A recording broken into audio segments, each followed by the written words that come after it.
If I had to pick a genre of games that's so easy to make but so difficult to make good, I would pick the 2D platformers. Simply because making the game well is easy because all you gotta do is make a character jump and run. But it's the level design that's quite difficult to make. To the point where even Nintendo, the king of 2D platformers, has a hard time making good levels consistently. And they have around 40 years of experience. But there is one game that does everything perfectly in my opinion. That's right, it is time for me to glaze some more of Celeste. I recently wanted to play through the game again, so well, here we are. I played through the main game kinda fast. It does pale in comparison to some other people I know, but hey, you got a video, so don't complain. We start with a prologue that is basically a tutorial for all movement options. So in short, you can walk, jump, climb, which uses stamina by the way, and you can dash in midair cause any human can do that. You didn't know that? Just try it, man. We also got an old lady who laughs in our face telling us we can't do it, and that the mountain might be too much for us.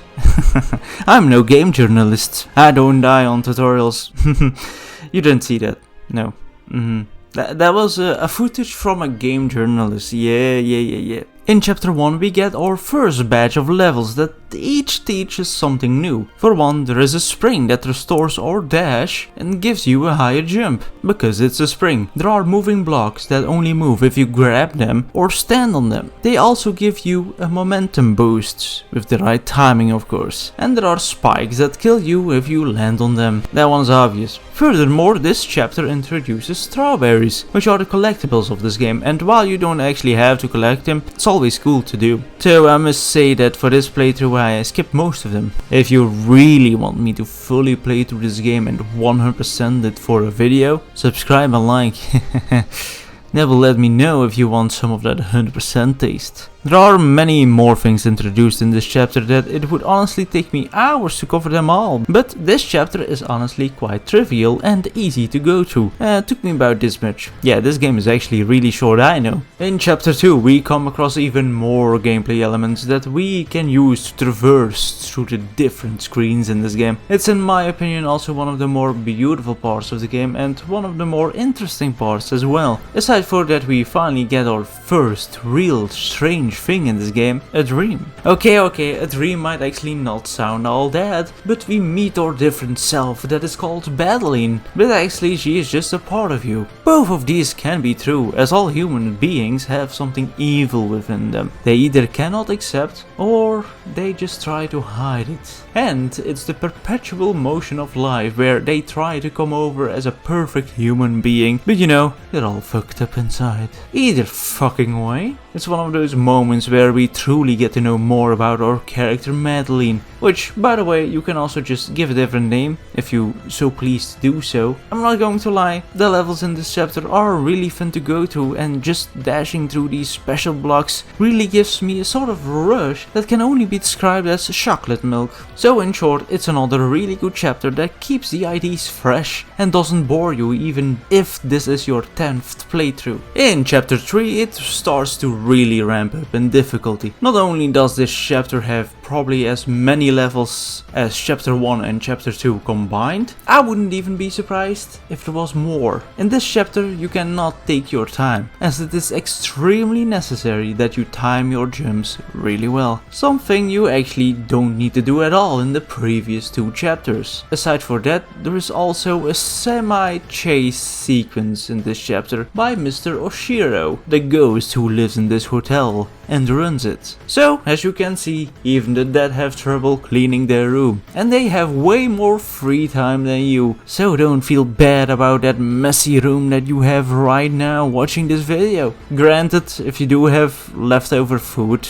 I can't really defend that one, you know. That's kinda disgusting. Either way, this is a great chapter that increases the challenge quite a lot and actually has a lot of strawberries in it that are actually really difficult to get. So of course I didn't get them. Not that I think I couldn't do it. But you know, I'm going through this fast, you know. I've already gotten all the strawberries twice, so yeah, I'm not bad, I swear. I know I shouldn't be dying, because I'm not going fast that way either, but it's honestly easy to die to all that stuff, you know. Yes, I suck at this game, sure. You know what? If you find it funny, subscribe and like! In chapter 4 we get even more new fun mechanics, and this time it's... oh, hateful wind. Oh, how wonderful. Snowballs?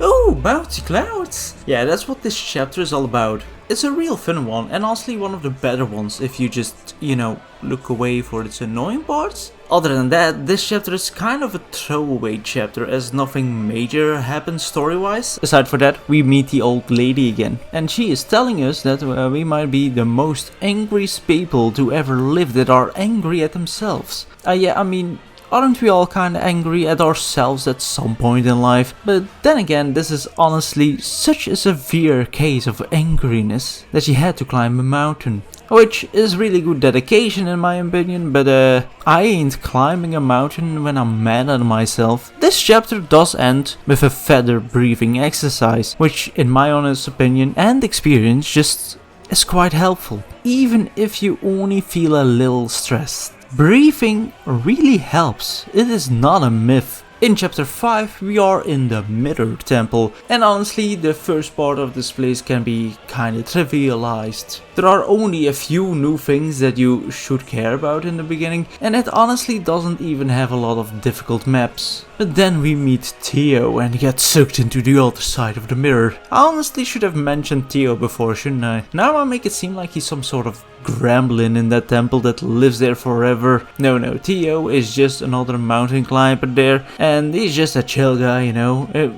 He has his own sets of problems, but, you know, he's just a chill guy, you know, because he outs himself as a chill guy. Either way, this game is finally introducing enemies, and they're not pretty. They go all out on attacking you and have such a fast and long distance dash that I'm starting to feel a bit of shame about the small little dash that we have. I love this part of the game because no matter what, it's still a dreadful part of the game, because up until this point the game had like almost zero actual enemies. Aside for the few outliers of course. And aside for that, there are actually also so many small details in this chapter that it honestly requires you to play through it to get to experience them yourself. And if you have played the game for yourself and know absolutely nothing that I'm talking about, play it again, man.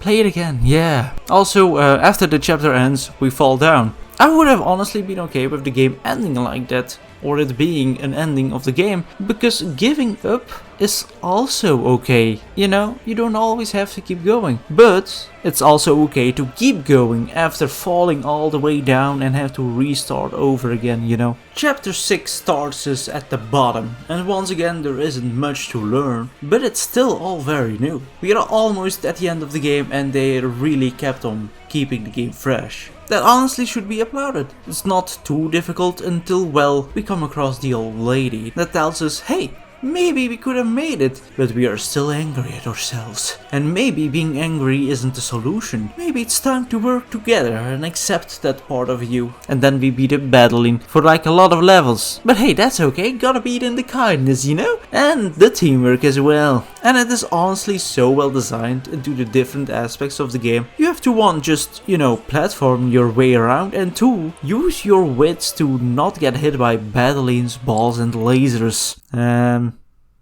Yeah, that's right, I guess. Yeah. Either way, we finally get her to join our team and we level up. Something we as normal mortals can also do. It just means we come closer to death. But it's time for the final chapter, with our double dash in hand. It's time to climb that summit. And while there is actually nothing new being shown here, it's actually one of those things where the levels are just much harder now. And that's it. This is the last hooray of the game, and honestly when I first played through this game, it was such an experience. I felt like I could honestly handle anything. And while that idea might falter from time to time, since I'm still human after all, this game has taught me patience. This game has taught me how to respect myself more and how to work together with that bad side of me. It is one of those games I would recommend to everyone to at least try out, cause hey, before you know it, it might become your favorite 2D platformer of all time, and you might start to be very picky about how good some games truly are. Oh yeah, I bet the game under 2 hours, which isn't that impressive, but it's cool I guess. Either way, if you enjoyed this video, please consider subscribing and liking. If this video does well, I will cover the 100% of the game. And please, play the game for yourself, it is such a gem, and honestly more people should play it. Anyway, see ya.